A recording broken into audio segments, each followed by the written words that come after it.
Hello everyone. आज हम एक ऐसा मुद्दे पर बात करेंगे जिससे ज़्यादातर माता पिता अपने बच्चों की एक पर्टिकुलर आदत से बहुत परेशान रहते हैं। जब भी मुझसे कोई पेरेंट्स मिलते हैं तो उनमें ज़्यादातर जिनकी बच्चे की एज 13 प्लस है, 13-14 प्लस है, उनकी एक शिकायत होती है, मेरे बच्चा पैसा की कीमत कुछ नहीं समझता है। वो हमेशा कहते हैं इसकी फरमाइश ही ख़त्म नहीं होती है, पता नहीं इसको कितना खर्चा लगता है, मुझे इसके भविष्य की बड़ी चिंता है। कुछ भी इसको सामान की कदर ही नहीं, सामान तोड़ देता है, फेंक देता है, कहता है आ जाएगा ना। मैं ऐसे में अपने बच्चे के साथ क्या करूं? मैं इसको मैंने कई बार समझाया लेकिन ये बात नहीं समझ पा रहा। ये अपनी ज़िंदगी में पैसे की कीमत नहीं समझ पा रहा। ऐसा होता है क्या? तो मैं आपको बहुत बेसिक से टिप्स देती हूँ, थोड़ा सा एफर्ट करना पड़ेगा बट ये इतना मुश्किल काम नहीं है। आप अपने सारे एक्सपेंडिचर हटा के एक जो आपका फैमिली बजट है कि आप मंथली बजट है कि आप इतने में आपने पूरे महीने का खर्च निकालते हैं, ठीक है, चलाते हैं, एक पूरे महीने का खर्च चलाते हैं। उसमें आपको क्या करना है, उसको 3 भाग में डिवाइड कर देना। सपोज करिए अगर आपके पास 30,000 की है, 30,000 रुपये आपका मंथली खर्च होता है। अगर लखनऊ में है तो 30,000 से कम में नहीं चलता है, ठीक है। 30,000 में से 30,000 को 3 भाग में डिवाइड कर दीजिए, ठीक है। 10,000 आपके 10 दिन का एक्सपेंडिचर हुआ। ये 10,000 रुपये बच्चे को दीजिए और उससे कहिए कि बेटा ये ही हमारे पास इतना पैसा है, इसी पैसे में हमें पूरे महीने चलाना है।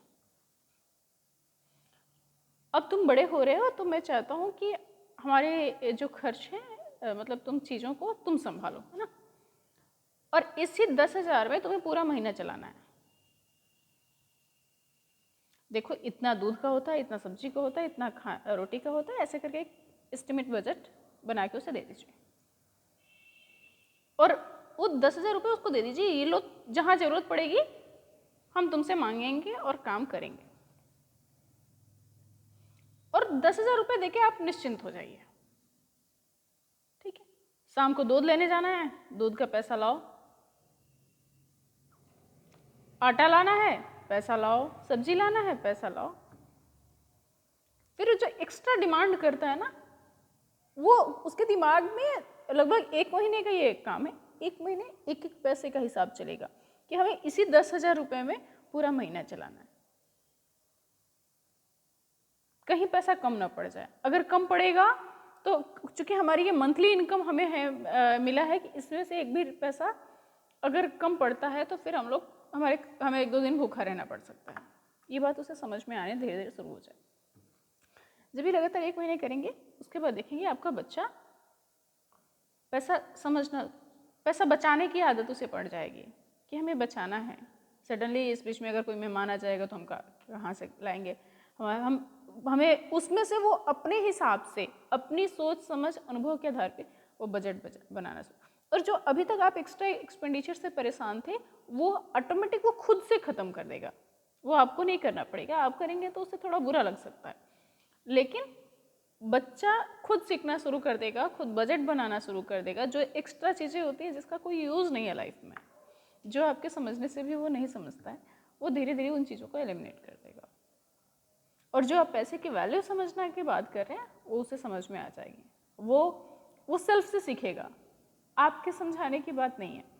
देखिए 13-14 का एज जो होता है ना, उसमें बच्चे किसी की कुछ नहीं सुनते हैं। उनमें उनकी बॉडी में कुछ ऐसा चेंज होने शुरू हो जाते हैं, वो चेंज दिखने शुरू हो जाते हैं, जिससे वो मान लेता है कि मैं बड़ा हो गया हूँ।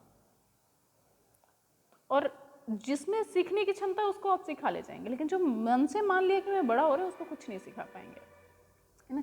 उनके लिए हम ऐसी चीज़ें क्रिएट करते हैं वो खुद से करें। अगर आपके घर में 3-4 बच्चे हैं तो 1-1 साल के अंतर पे जैसे बच्चा 13 प्लस में जाता है वहाँ से स्टार्ट कर दीजिए। और जो 20 आपने बचा रखे थे 20,000, वो शायद आपका बचत हो जाए। करके देखिए, रिजल्ट जैसा भी होगा मुझे ज़रूर बताइएगा। Thank you.